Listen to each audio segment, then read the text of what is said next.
Well, welcome along to another of these sessions where I'm going to try and understand how my 40-watt diode laser actually works.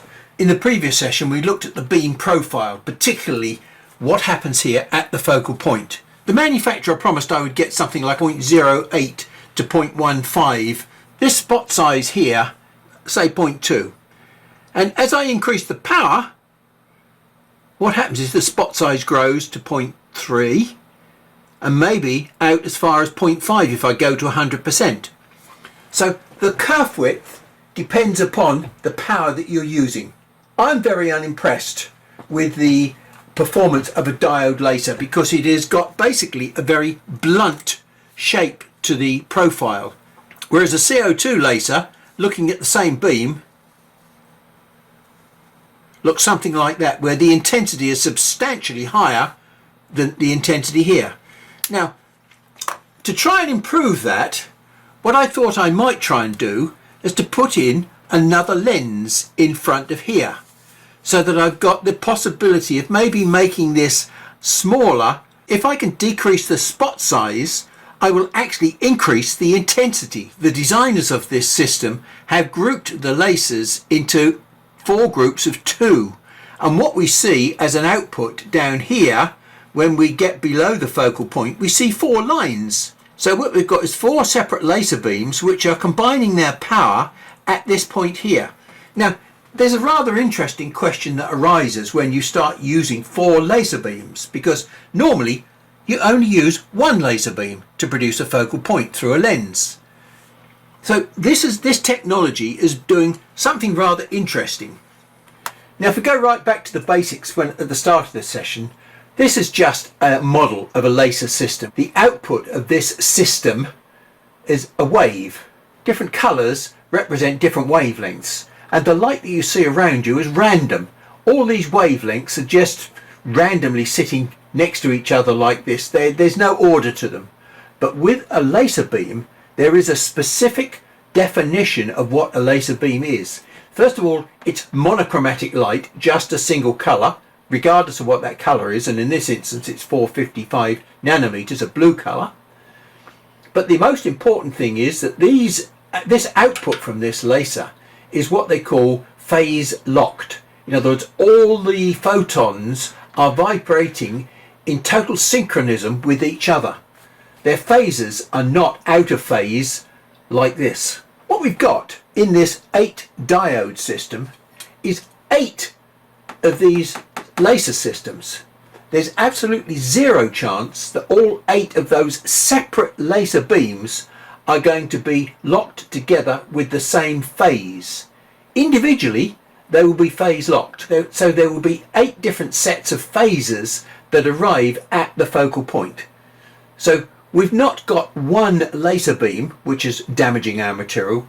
We've got a combination of 8 sets of laser beams. You remember back to the 5-watt single beam unit that I had, I was able to put a further lens in front of the existing lens to produce a compound which shortened the focal distance and decreased the size of the focal point. I was going to try and do the same trick on this 40-watt unit, but there are some fairly serious theoretical problems that I can see before I even go near the machine. As I've just shown you, there are 8 individual laser beams that make up this point of high intensity at the center here, and those 8 laser beams are 8 individual laser beams, not a normal single beam that's being focused by a lens. Let me just try and explain how I think the designers of this system have set the beams up. So when we look at the lens, the way in which it's used in this machine, it's not used quite in the way that this diagram shows, because we're not using the outer part of the lens where we get serious aberrations as we see here, where we get no single focal points. There's a whole range of focal points down here. As we get towards the center of the lens, which is where I absolutely know that this beam is working, the aberration effect becomes a lot less, but we're still getting some of this type of effect. Their laser beams are not 4 beams that are coming in like this all together. So if we allow one of the laser beams of the 8 to hit the lens at that angle, it will then not come down at this point, it'll change its focal point to something slightly longer. So as we change this angle, we make the focal point longer. As we take it the other way, we make the focal point shorter. The second laser beam which is focused like that, the third laser beam which is focused like that, and the fourth laser beam which is focused like that. So we can make all of these 4 beams pass through the lens and focus at a single point. But of course these are not rays, these are 4 single laser beams. And each laser beam has got its own distribution pattern. So we've really got a really weird mix of intensities coming down with these 4 beams. And so consequently, I anticipate that if I stick a lens in front here, I'm not focusing a beam. I'm trying to focus 4 beams. And I think I'm going to fail badly, because I think some of the beams are going to focus there and some of the beams are going to focus here. Now, they may well focus very strongly over that range, but I'm very confident that I'm not going to decrease the size of the spot size. If anything, I'm going to increase the size of the spot size, because I can't focus 4 beams through one lens in the same way that the designers have set their original laser beams up to pass through one lens and reach a single focal point. The two things are contradictory, and see what we can do, because I want to do some work on some stainless steel to produce really fine lines and really small spots, dots. But we know that the laser beam intensity, which is going to do the most damage, is shaped like this. And even if I just touch on the very merest tip of the laser beam with a very short exposure time, look, I'm going to produce a dot that's that size. Whereas with the Gaussian distribution laser beams, which look something like that, if I touch on just the smallest end there, I get a very, very small spot, because it's a pointed beam as opposed to a blunt beam. I've had to remove the air assist nozzle, and we take the protective lens off, and when I took this lens off, I noticed that there was a very light film on there, even after only doing a couple of 3 tests. That makes this system very sensitive. It only needs a small amount of debris on that window, and as you've seen how it can affect the cut, and you've seen the effect of that in a previous video. Here I've got a 25mm biconvex lens, which I'm going to push up against the face of this lens that's in here already. I've had to make that a push fit, and let's give it a quick try. So I think the burn is going to happen just somewhere towards the rear of that cross. I've set the pulse up on this machine to 100 milliseconds so that we get a nice uniform pulse. I don't know where to start, so let's try there. Oh, that's not good news. Let's move it closer. Couple of mil. It's got a bit smaller, but it's still rubbish. Another couple of mil. It's got a bit smaller. I'm virtually touching the end of my lens holder. A little bit smaller. I've got about another 4 or 5mm I could shave off the front there to get a bit closer to the lens. Well, okay, the lens is probably only about a millimetre away from the front there now, so I can't get much closer to the lens than that. Oh dear, as I was just about to put the head up for the last test, I noticed something on the face of the lens. And what we can clearly see, the 4 beams. And here we've got glass, which is bubbled. Now, you don't bubble glass unless it gets to above something like about 1200 degrees C. So there is tremendous intensity within each of those 4 beams as it comes out through that lens. If we need any more proof that there's 4 beams that are being directed towards a single focal point, this is it. We've already seen that I've failed to get a small focal point as expected, and B, I've screwed that lens. Now, earlier in this session I mentioned about how careful you've got to be about the debris that settles on the protective window. And a couple of sessions ago I managed to damage a protective window, so I thought, with those 4 bar laser beams that you've just seen. At the time I cleaned the debris off that window with some acetone and thought that I'd cleared the problem. But when I looked at the video I could see a ghost of that problem, and so I did a further deep clean on it, and I thought I'd completely restored the window to good working health. But when I put it under the microscope and looked at it very, very carefully, it's an anti-reflective film which allows the light to pass through as efficiently as possible. But I've managed to damage the film, not the glass itself, and the remnants of that damage can be seen just here. Yeah, I'm sure this window is reusable, but I've got some more on order anyway. When I went to order a replacement, I found that Lasertree and others were selling these protective windows in packs of 4s and packs of 8. Why would you sell these in packs of 4s and packs of 8? Well, the answer is very simple. They get damaged very quickly and very easily. I think this is enough of a warning to say this is a very flaky technology. Well, I think you can tell from what I've found out so far that I'm pretty confident this 40 watt head is never going to fulfill my desire to have it work in conjunction with a CO2 laser.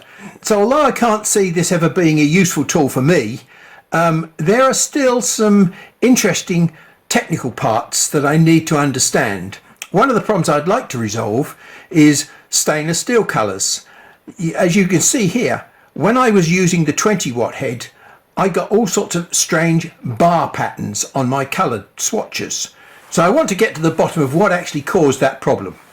Now I've got a very stiff system here with a big mass on it, and to solve one of the problems that I had with this machine, I found that I was accelerating this mass far too quickly, and I was storing energy in my belt here, and the head was going like this as it wobbled across. And that problem arose because I'd got the accelerations on this machine set very high because I could do so with a very lightweight head. This is a kilogram and it doesn't like being moved around quickly. There are 2 or 3 key settings that I need to look at. The first one is the X acceleration, which I've currently got at 10,000, which is still quite high, but it's a lot less than the 40,000 that I had before. And then we've got this one here, which is called line shift, 200 millimeters a second. Now that may well have an effect as well. So we'll leave it at 10,000 to start with and see what the initial performance is like. I'm not going to use the light burn material test. I've generated my own 5mm square so that I've got total control of everything that happens on that one item. And the parameters that I'm going to use initially are 40mm a second with a power of 60/60. And I'm going to use a line spacing, which is an important factor, of 0.1. Now I'm using a piece of 1.5mm thick, bright annealed 304 stainless. And we set the focus up to where I think it should be, which is 10mm. Now you can see how quickly the head is jumping backwards and forwards, left and right. There's virtually no over travel on the head itself. Sure enough, look, we've got those marks. Before I go and look at those under the microscope, we'll change the acceleration and see whether that has any significant effect.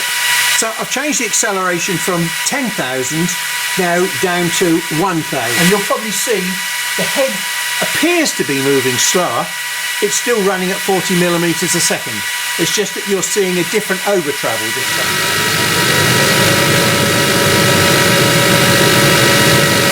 And we still have the lines. So let's go a little bit silly and change the acceleration to something like maybe 250. Okay, now you'll see the head is moving very, very casually. Lots of over travel. So there's no jerky motions being stimulated in the belt itself. It hasn't got lines in it anymore, but it's got a different pattern in it. What we'll do, we'll go and have a look at those under the microscope to see what effect we've had when we've done those changes of acceleration. Well, it's amazing that our eyes tell us one thing, and yet what we see under the microscope is a completely different picture. Yes, we've got our stripes, as we thought. Now, because we're marking stainless steel, the colours have got some significance. As we've spoken in an earlier session, those colours represent temperatures that have caused oxides to form on the surface. The oxide colours happen at certain temperatures. So we've got these yellows which are happening at low temperatures, and these grey blue which are happening at much higher temperatures. So we're immediately seeing that we've got a change of temperature at these specific points. Now how can you get a change of temperature? Well, the only way you can get a change of temperature is because you've lingered with the laser beam at that point, i.e. the velocity has changed, or the power has increased in a pulse at that point there. They're the only two options that can cause that sort of pattern. If we look here, we see we've got the ends of the scan lines, but if you look carefully in here, you'll see the intervening scan lines as well from the other direction. So let's look at the other end, and what we see here are these blobs. These blobs are where the laser beam stops, and it's like when you're doing welding. Where you stop, you get a little welding pool. So if you remember, we set the line interval to 0.1, but looking at these here, we've got a 0.2 wide beam, which is overlapping with this beam. So we've got a rather confusing situation here where we haven't got a clean set of lines to look at. We've got to go back and we've got to sort out the line spacing to start with. But while we're here, let's just take a look at pattern number 2, where we change the acceleration. Well, it's similar but different. We've still got our 0.2 line thicknesses. Strangely enough, it's not quite the same pattern, which is strange because the speed at which the engraving takes place should be exactly the same for all 3 of these patterns that I'm going to look at. That is virtually the same as pattern number 2. So the next strategy will be to open up the line spacing to maybe 0.2 so that we can see what the individual lines are doing. Well, there was no need for you to come to the workshop to see me just draw a few lines. So we changed the line spacing to 0.2 to accommodate the width of the cut. The lines are not interfering with each other, and what we can see is the individual heat patterns on each line. And they're yellow, which means that they're relatively low temperature, and the black represents a much higher temperature. So we've got hot spots in those lines. And I changed the line spacing to 0.25 so that we've got good separation between the lines, and nothing has changed. We've still got the hot spots. And then I did something different. If you take a look here, you'll see the line thickness is 0.2, and here with our 0.25 line spacing, which is exactly the same as what it was there, I've changed the focus. And in changing the focus, look what I've done. I've opened up the spacing between the lines, which means I've reduced the line thickness. I was not at the best focus with 10 millimeters. This is 8 millimeters. I've changed the focus by 2 millimeters. So I've reduced the line thickness from maybe 0.2 to possibly 0.15 now. There are some little heat spots in there now. They're less obvious as we go across this pattern. The image that we see on the screen is illuminated by these side lights, which I can adjust, but I can turn these side lights off, and then I can illuminate through the lens itself with a different light. Now you can't see that on there, but when we look on the screen I'll show you the difference. So that's with the side lights on, and that's with the side lights off. So although we can't see some of the features as clearly, what we are seeing now is a much truer colour rendition of the surface. We can see here the tempering colours that go from sort of yellow to orange to blue to green to white and then to black. So we can see the range of colour much more clearly with this sort of through the lens lighting. Where the lines have got a slight wiggle on and there's a bit of a gap between the lines here and here, you can see there's just a hint of colour in there, but it's not very distinct. It's that dark brown mauve. And if I put the side lights on, look how the colour gets distorted. Yeah, they look like wonderful colours now, but they're not that colour at all. They're the real colours. Well, there's lots of interesting things to look at on this picture. First of all, here is a line which has come in this direction, and here is the last burn before the beam switched off. And look, here's the melt pool that I was telling you about. Okay, now this is the start of the next line, because the melt pool started off just here, moved on a little bit and covered up the melt pool, and so the melt pool is going down this way, leaving behind a little trail of marks where the edge of the melt pool was. So each one of these marks represents the travel that's taken place in 5/1000ths of a second. And we'll check that in a minute. But the thing that I want you to see is the size of the burn when it starts. Remember, this is 40 watts, but it's 40 watts 5,000 times a second. And so the first peck or two does not make it to the full size of the beam. Look at that size beam here. It's taken roughly 0.15 of a millimetre before it's achieved full beam width.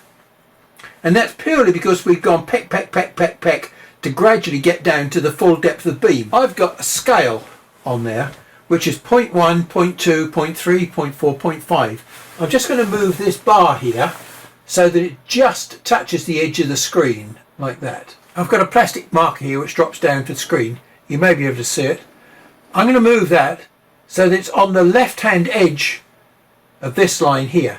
So there's 0.1 of a millimetre between here and here. Because these are not in the same plane, I have to refocus. There we go, got a nice set of clear marks there. Here we can see the first mark. So if I count 1, 2, 3, 4, 5, 6, 7, 8, 9, 10, 11, 12.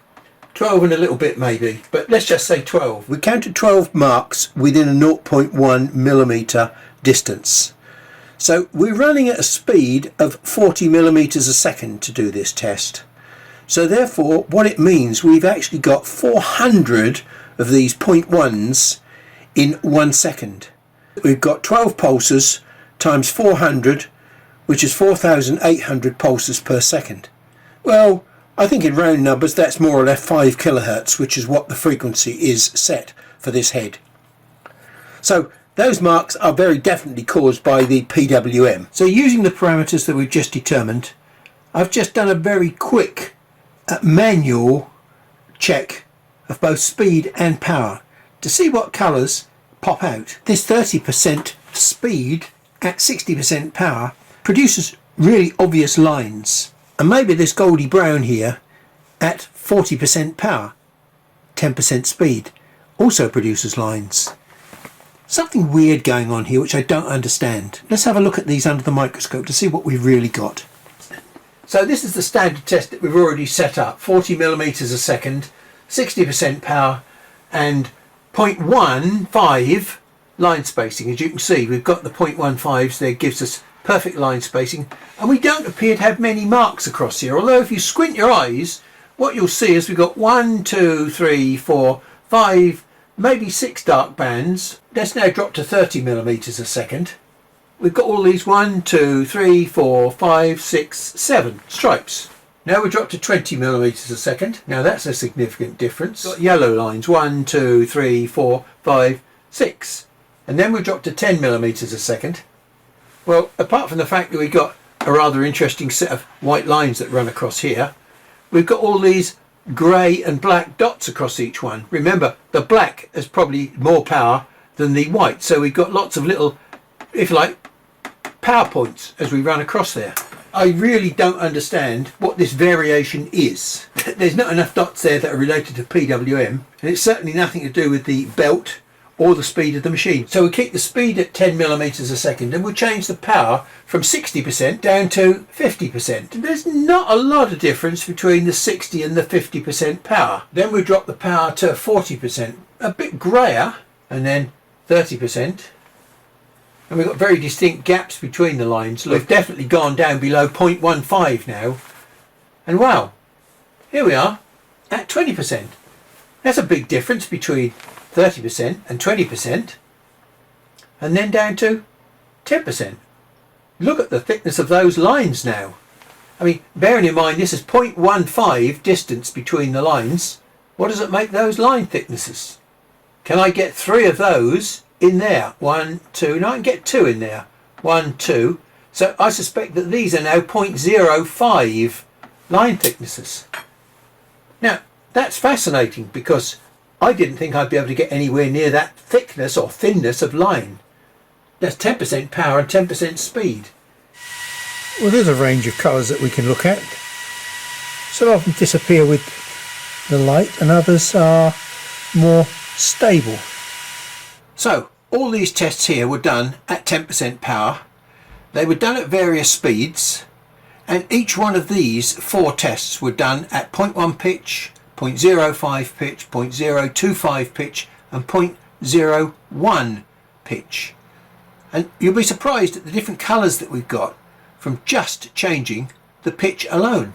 Now, most of the people that use light burn tests never bother with the pitch. They look at their specification that the manufacturer gives them, which says maybe 0.08 spot size, and that's the spot size they put into their colour test. Look at all the opportunities they're missing by not changing the line spacing. That's what I mean about misusing the light burn test. You can't put all these patches onto one grid. You have to do a series of grids for each one of these line spacings.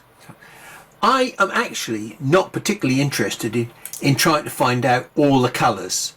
I'm trying to find out or demonstrate that there are factors in here which produce colours, but what I'm more interested in trying to find out is why some of these patterns have got lines in them and others haven't got lines in them. It's still a mystery to me because it's nothing to do with the machine, as I've mentioned before. So this first line was done at 10 millimeters a second, and all I've done, I've changed the line spacing between each one. So this one is 0.1 line spacing, this one is 0.05, twice the line spacing, and look, all of a sudden we've gone from very, very pale, weak bluey grey when we look at the swatch to a positive pale blue 0.025, and what we see is a really weird muddy blue. When we zoom right in, we can see all the colours that are in there, and we're not damaging the material much, we're just crazing the surface. There we go, we've got a sort of a pretty reasonable white, I suppose. So let's go and have a look at that close up, shall we? Well, there's no indication of browns in there. Let's turn the side lights off and just look at them in real time. I mean, you can see relative to the colours on the edge there, they should be probably sort of a bluey colour. Well, it's not blue at all. It's come out as a white.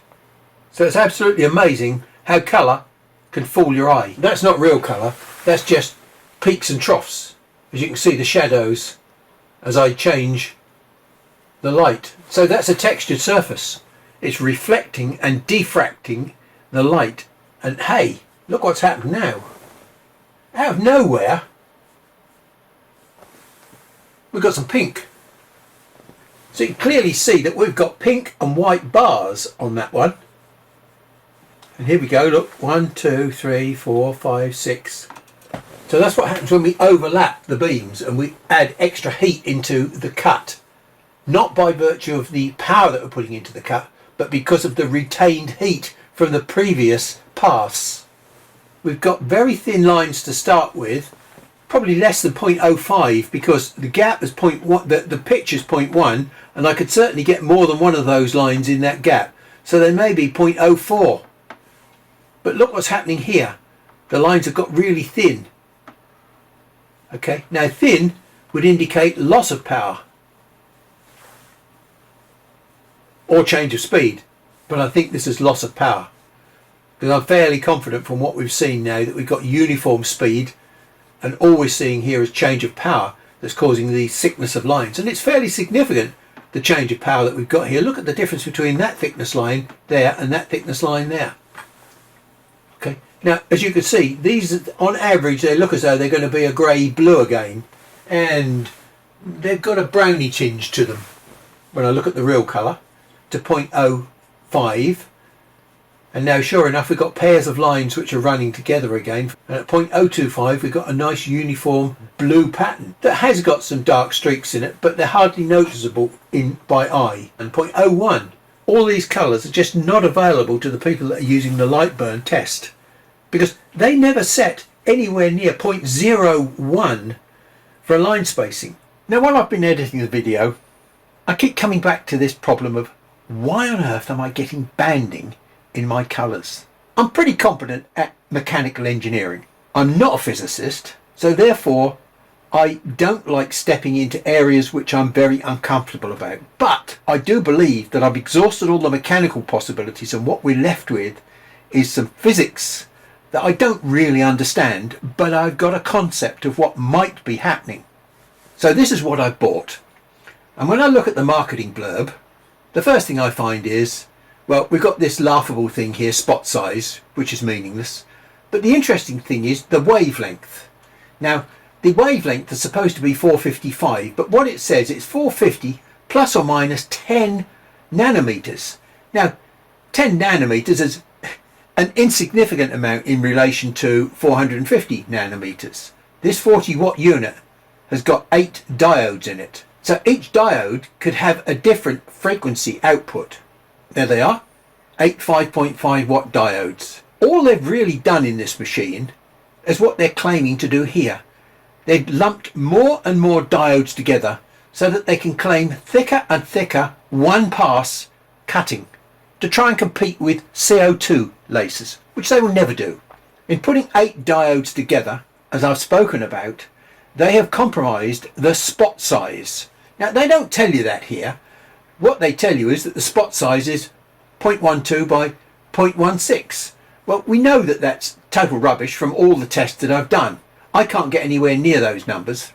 The main selling point for this is to do thick materials. They're not selling this head to do the sort of things that I'm trying to do with it, which is colour engraving, which many other people are claiming it can do. And sure enough, it sort of does it, as you can see, but it does it with bands in. So what on earth is creating these bands? Each of these 8 diodes could be running at a different wavelength of light. Very small differences, but it could be running at a different wavelength of light. And remember, these are 8 separate lasers. And so I've done a little bit of research. I'm not aware that any scientist has ever done any work with 8 laser beams pointing at the same spot to create an artificial focal point. I think we're on completely virgin territory here, in the same way that I'm skating on very, very, very thin ice. But let me put forward my ideas to you, and then we'll see whether it's possible to prove not whether my ideas are right, but whether they have got some sort of credibility. I'm going to show you this piece of video, but you could go and look at it for yourself on YouTube. I'm showing you something from a very good optical website called Huygens Optics. If you're into physics, you're probably familiar with the double slit experiment. But do you also know the double beam experiment? This is how it works. 2 narrow laser beams of equal intensity cross each other at a very small angle. Let's call them A and B. If we block either beam on this side, the energy in that beam won't reach the other side, which is of course kind of obvious. Now the thing is, these specific beams are coherent and have opposite phase. This means that the light destructively interferes exactly right in the middle of where they meet up. The plane where this happens runs from where the beams meet up to where they part, and therefore we observe a continuous boundary where the light intensity is 0. Here's the experiment. You observe more than one area of destructive interference, but the one I'm referring to is indicated here with the arrows, and it's continuous. So my question to you is, how can the energy in each of the beams cross a continuous plane of 0 intensity? Now the basic point there is that we've got 2 laser beams which are crossing over and they're producing interference patterns. On my head I've got 8 beams that are crossing over each other, each with interference patterns, each with a slightly different wavelength. So when we put that piece of physics together with another piece of physics, I've set everything up exactly the same on here. Laser A and laser B running at the same frequency, okay, the same wavelength. And what we finish up with is a nice uniform output wavelength. But if we just change this one, either one of them, by just a very small amount, remember, plus or minus 10 nanometers, a very, very small difference between these 2 wavelengths now. The frequency of this one is 3.5 and the frequency of this one is 3.51. And look what happens to the output. The output gradually gets small as the waves join up together and become destructive and they cancel each other out. And then also, after a certain period of time, because the difference is small, we've got, relatively speaking, a long pattern over which they will gradually increase to a maximum, double the power. So look, whereas these here are 1 and 1, this is now 2. Okay, so they become additive at one point and subtractive, and now they're going down and they're gradually subtracting and they're getting less and less and less. Make the difference a little bit more, so now you can see it much clearer. There's a small difference between these two, but the output difference between the two waves is additive and then it's subtractive as the waves go slightly out of phase with each other. That gives me the impression that two waves that have got a very, very slightly different frequency can produce this effect. That may well be happening for any two waves, but if we put 8 of them together in that equation, it won't be this simple shape. There's definite research that says two coherent beams from different sources can interfere and will interfere with each other. So if you regard this as a light that's turning on and off at a uniform rate, if I move material past that light at a uniform rate, it will make marks on the material at a certain distance apart. If I speed up the material, the rate of light flashing will not change, but the distance between the flashes on my material will get wider and wider and wider. So that's one thing that I can do to try and prove that we've got a flashing light in principle working with our laser beam. The other thing that I can do is to remove 7 of the LEDs. How can I do that? Well, I have got a 5-watt head, which has only got one LED in it.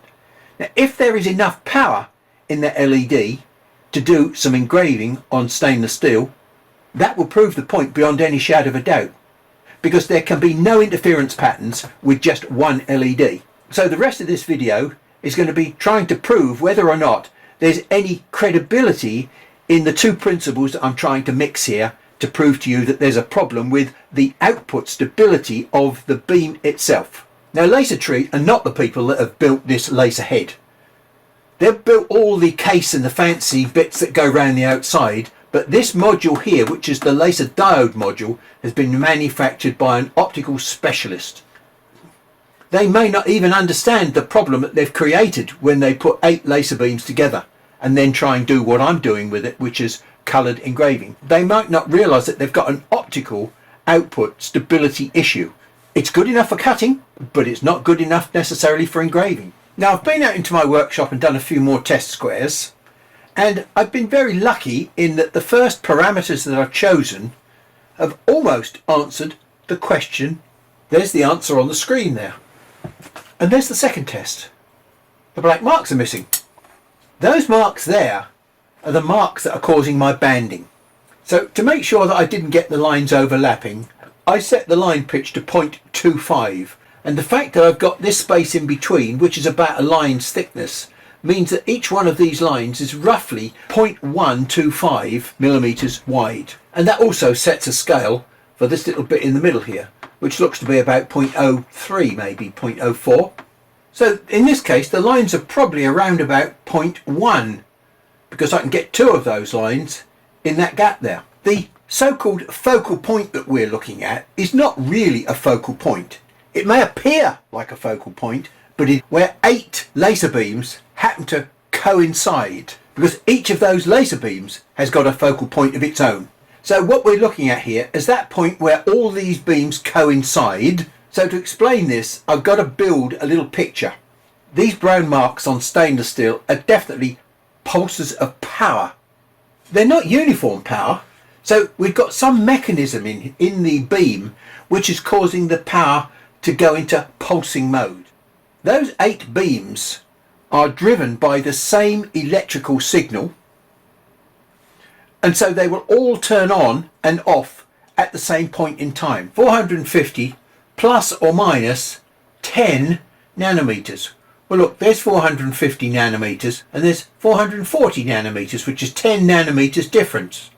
And look at the way that the two waves are interacting with each other, because they're out of frequency very slightly. So the output from any two waves could be anything from 0 to 10 watts. And that interaction is happening between 8 beams, not just 2. So we have not got a controllable output at this point of coincidence. Every one of those beams has got its own intensity profile.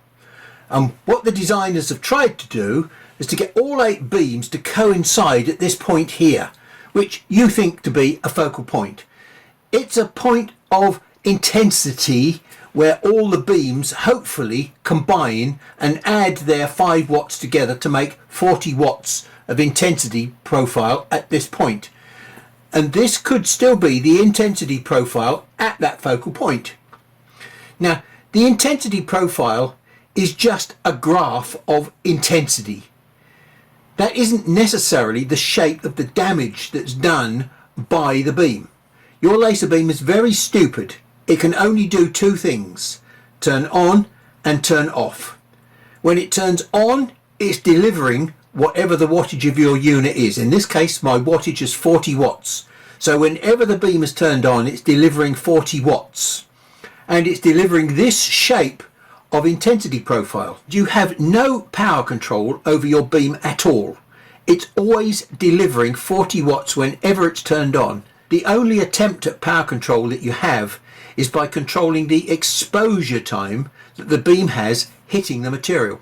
If you allow the beam to hit for just a very, very small period of time, just that little teeny weeny bit at the end there will cause damage to your material. And as you allow more time, you will allow more and more of this beam to have its effect on the cut or the damage that you do, and the beam will get wider as the exposure time gets longer, dependent upon the exposure time and the material.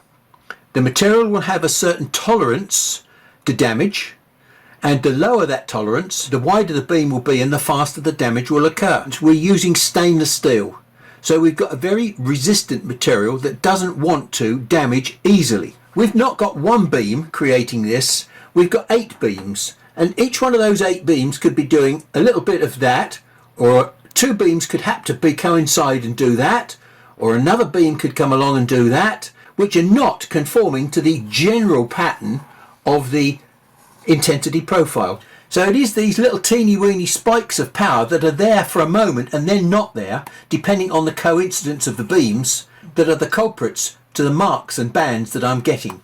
So here we've got damage that the beam has caused, and you can see that it's white. Basically what it's done, it's sufficiently low power that it can't really damage the material, but what it's done, it's polished the surface of the material, and you'll see that it's taken away the grain structure that's in the material itself. And this was done at 100 millimeters a second. As I mentioned before, this beam is about 0.1 of a millimeter wide because the gap between here is 0.25. Now we see the same beam, which is the nominal intensity profile at the end of the beam, which is doing the damage to the surface. And then what we've got sticking out from that nominal beam, we've got additional spiky bits, little additional bits of power caused by the combination of these beams, these separate beams. Okay, so why the 2 different width beams and why the 2 different pictures? When I run slowly at 25 millimeters a second, the beam has enough time to do that much width damage, and there is enough time for these very short-term spikes to dig into the surface and damage the surface. That's why we get a 0.15 wide beam. But when we run faster, there's less exposure time for these to do any damage or for the beam to get that wide, so the beam will only ever do that much damage.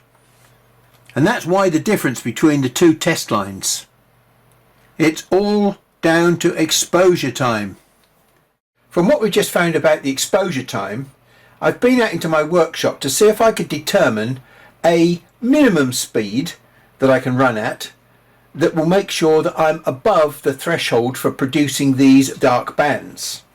And it appears that the speed that I've got to run at is probably 45 millimeters a second or more. Now if we look at the picture that I've done, where I've produced some colours already, I've done those at 25 millimeters, 20 and 15. I mean, they're way below the threshold that I've determined. So whether I should be able to produce satisfactory colours above that threshold is rather an interesting point. This session was all about trying to find out what the problem was.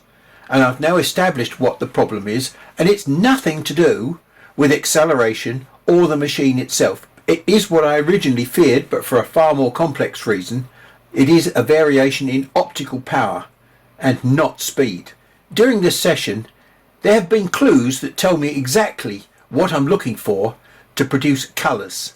And in the next session we'll talk about the mechanism that exists that allows you to produce colours. Now whether those colours are predictable is another point. Thanks for your great patience and time today, and we'll catch up with you in the next session.